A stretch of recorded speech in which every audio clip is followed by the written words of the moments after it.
시간에는 누가복음 10장 17절부터 24절의 말씀을 하나님이 아시는 자라는 제목으로 나누겠습니다. 17절부터 20절입니다.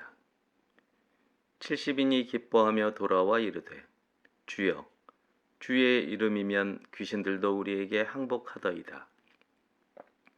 예수께서 이르시되 사탄이 하늘로부터 번개같이 떨어지는 것을 내가 보았노라. 내가 너희에게 뱀과 정갈을 밟으며 원수의 모든 능력을 제어할 권능을 주었으니 너희를 해칠 자가 결코 없으리라. 그러나 귀신들이 너희에게 항복하는 것으로 기뻐하지 말고 너희 이름이 하늘에 기록된 것으로 기뻐하라 하시니라. 예수님이 둘씩 짝지어 보냈던 70명이 돌아왔습니다. 예수님이 그들의 영적 상태에 대한 근심과 그들이 사람들에게 받을지도 모르는 배척에 대한 걱정 속에서 파송했던 것과는 달리 그들은 기쁨에 차서 돌아왔습니다. 70명이 보고한 선교 내용을 살펴보겠습니다. 파송 시에 예수님이 하셨던 명령은 병자를 고치고 하나님의 나라가 가까이 왔음을 전하라는 것이었습니다. 하지만 이들은 귀신들의 항복만을 보고하고 있습니다. 여기서 잠깐 주의할 사항이 있습니다. 모든 병이 귀신 때문이라는 식의 논리가 생길 수 있는데 그것은 옳지 않습니다. 핵심은 예수님의 이름에 있다는 사실에 집중해야 합니다. 마태복음 12장 28절에서 내가 하나님의 영을 힘입어서 귀신을 쫓아내는 것이면 하나님의 나라는 너희에게 왔다 라고 예수님이 하신 말씀에 근거하면 하나님 나라의 도래를 입증할 수 있는 명확한 증거는 귀신이 떠나는 것입니다. 또한 귀신이 떠나는 것은 성령의 역사이기 때문에 70명은 둘씩 간 게 아니라 성령님과 함께 셋씩 갔다는 얘기가 됩니다. 이것이 누가복음 10장 1절 말씀에서 나누었던 성자의 권위에 의한 파송을 입증합니다. 그리고 귀신이 항복할 정도면 병 고침은 당연하다고 보아야 합니다. 17절에 나온 70명의 보고는 헬라어 성경을 좀 더 자세히 살펴볼 필요가 있습니다. 먼저 귀신들도 항복하더이다 라는 표현을 살펴보겠습니다. 헬라어 성경에서는 주어인 귀신을 복수형으로 기록합니다. 그런데 이 주어와 이어지는 항복하다라는 동사는 단수형을 사용합니다. 게다가 동사의 시제도 사건 발생 시점은 과거인데 현재형으로 기록하고 있습니다. 이는 귀신들이 하나같이 항복하는 것은 언제나 예외 없이 기정사실이라는 표현입니다. 다음으로 주의 이름이면 우리에게 라는 표현을 살펴보겠습니다. 주의 이름이면 이라고 가정의 의미로 번역된 내용이 헬라어로는 수단을 나타내는 표현입니다. 우리에게라는 번역은 역격을 적용했지만 역격은 척격이나 도구격으로 번역할 수도 있습니다. 따라서 70명의 보고를 좀 더 헬라어의 맛을 반영해서 번역하면 주님, 우리가 해도 주님의 이름에 귀신들이 항복합니다 라고 번역하는 게 더 적절합니다. 우리에게라는 표현은 귀신을 항복하게 하는 주체를 오인하게 할 수 있을 뿐 아니라 자칫 심부름꾼에 불과한 사자가 자만에 빠질 수 있는 동기가 됩니다. 18절부터 20절은 보고를 들은 예수님이 70명에게 하신 말씀입니다. 예수님은 성령님과 함께 하시기 때문에 70명과 동행한 성령님과 실시간으로 교통하고 계십니다. 제자들이 행한 일을 이미 다 알고 계신다는 말입니다.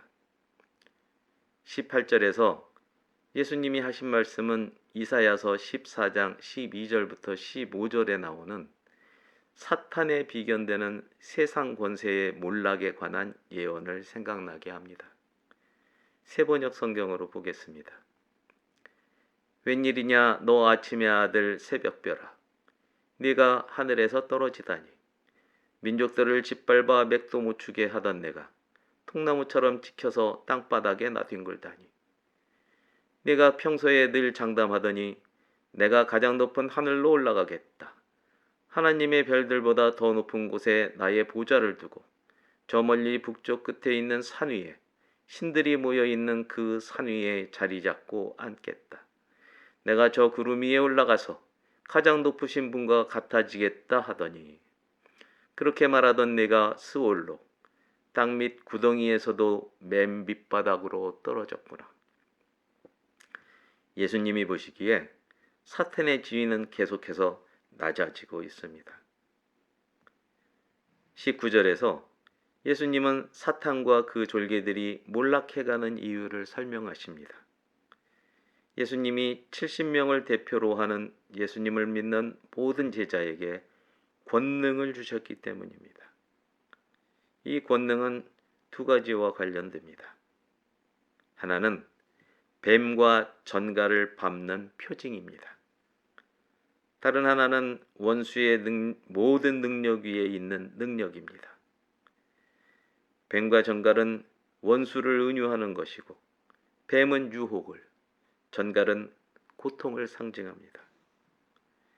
이를 강조하기 위해 헬라어 성경은 19절을 보라 라는 감탄사로 시작합니다. 마가복음 16장 17절과 18절에서 예수님이 하신 말씀입니다. 세번역 성경입니다. 믿는 자들에게는 이런 표징이 따를 터인데 곧 그들은 내 이름으로 귀신을 쫓아내며 새 방언을 말하며 손으로 뱀을 집어들며 독약을 마실지라도 절대 해를 입지 않으며 아픈 사람들에게 손을 얹으면 나을 것이다. 오늘날에도 이와 같은 능력은 유효합니다. 그리스도인들이 발 뒤꿈치를 상할 각오로 뱀과 전갈을 밟으면 그들은 점차 능력을 잃게 될 겁니다. 20절에서 예수님은 70명은 모르고 있는 정작 기뻐해야 할 중요한 사실 하나를 말씀하십니다.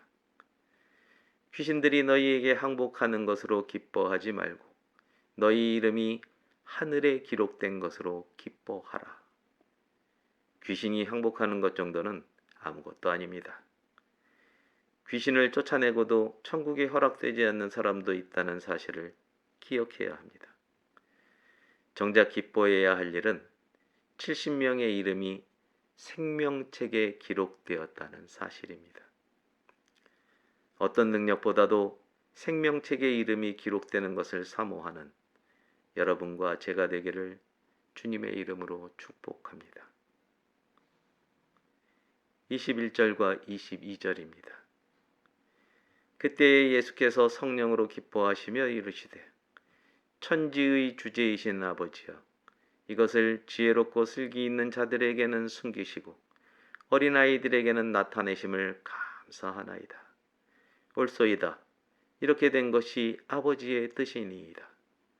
내 아버지께서 모든 것을 내게 주셨으니 아버지 외에는 아들이 누구인지 아는 자가 없고 아들과 또 아들의 소원대로 계시를 받는 자 외에는 아버지가 누구인지 아는 자가 없나이다 하시고,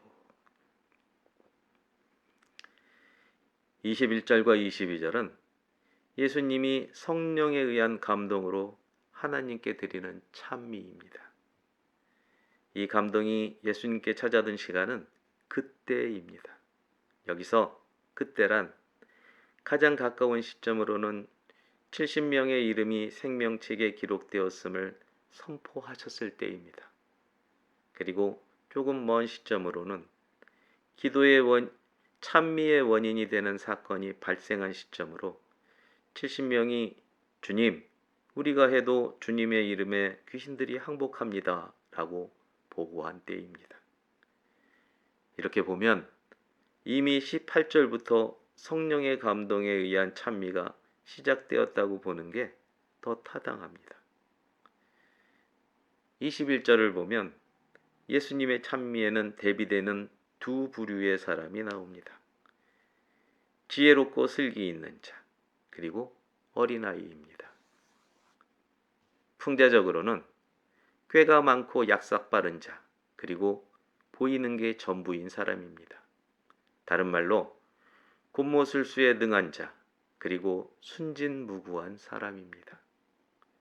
22절에도 대비되는 두 부류의 사람이 나옵니다. 예수님이 누구인지 아는 자가 없고에 해당하는 사람, 그리고 예수님의 소원대로 계시를 받는 자입니다. 해석적으로는 예수님이 누구인지 알려 하지 않거나 무시하는 자, 그리고 예수님이 그를 향해 변함없이 원하신다면 하나님이 누구인지 반드시 알게 될 사람입니다. 예수님은 하나님을 천지의 주제시라고 찬미합니다. 다른 말로 온 우주를 다스리는 분이라는 뜻입니다. 예수님은 지혜롭고 슬기 있는 자들에게는 숨기시고 어린아이들에게는 나타내신 이것 때문에 하나님을 찬미합니다. 이것이란 아버지 하나님이 아들 예수님에게 천지의 주제, 곧 우주를 다스릴 모든 권위를 넘겨주신 것을 말합니다. 이 권위를 대표하는 표징이 하나님 나라에 존재할 수 없는 귀신이 떠나는 것입니다. 귀신이 떠나는 것은 예수님의 이름에 귀신이 떠난다는 사실을 경험한 사람이 아니면 모릅니다. 이 사람이 어린아이입니다. 또한 보이는 게 전부인 사람입니다. 더 나아가 예수님이 변함없이 원하심으로 하나님이 누구인지 반드시 알게 될 사람입니다. 예수님이 말씀하는 어린아이의 범위에는 세상에서 꾀가 많고 약삭 빠른 자만 아니라면 누구라도 포함됨을 깊이 인식하는 여러분과 제가 되기를 주님의 이름으로 축복합니다. 23절과 24절입니다. 제자들을 돌아보시며 조용히 이르시되 너희가 보는 것을 보는 눈은 복이 있도다. 내가 너희에게 말하노니 많은 선지자와 임금이 너희가 보는 바를 보고자 하였으되 보지 못하였으며 너희가 듣는 바를 듣고자 하였으되 듣지 못하였느니라. 아버지 하나님께 찬미를 올린 예수님이 제자들을 돌아보고 말씀하시는 일 역시 결코 자발적인 일이 아닙니다. 이 역시 성령님의 감동된 결과입니다. 이제 예수님이 제자들을 향해 성령 안에서 강화하십니다. 충성된 이스라엘의 백성은 선지자들이 예언한 메시아를 기다렸습니다. 하나님의 언약을 들으며 그 언약의 완성을 본 것입니다. 그들이 본 것은 환상이 아니라 증거였습니다. 그들은 언약하신 분이 하나님이시기에 조금의 의심도 없이 충성했습니다. 이제 예수님 앞에 있는 제자들은 언약의 메시아를 실제로 대면하고 있습니다. 온전한 의탁과 충성이 아니라 실제 눈으로 보고 귀로 듣고 있는 것입니다.